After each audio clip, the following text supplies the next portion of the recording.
Chocamucho 1 in 4 sets. Whoa!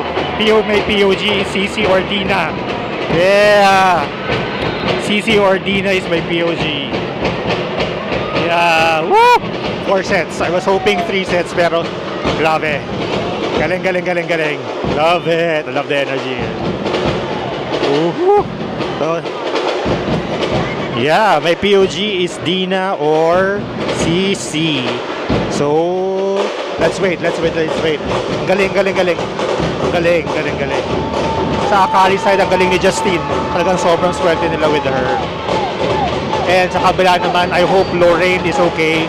Yung first set nawala siya eh. Tinanggal siya ng first set.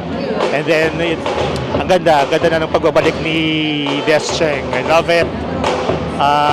Let's see kung sino yung POG. Oh, let's see.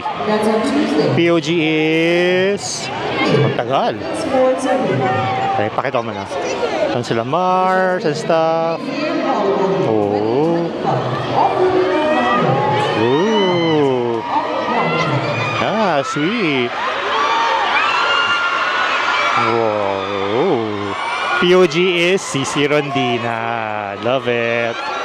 So there. Love it. Puro love it. Ah, sweet.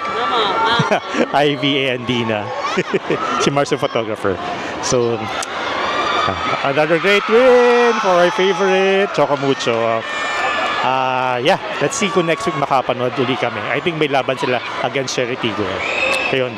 And UAP na rin next week. So, let's see. Ayun na po guys. Bye! Uwi na kami!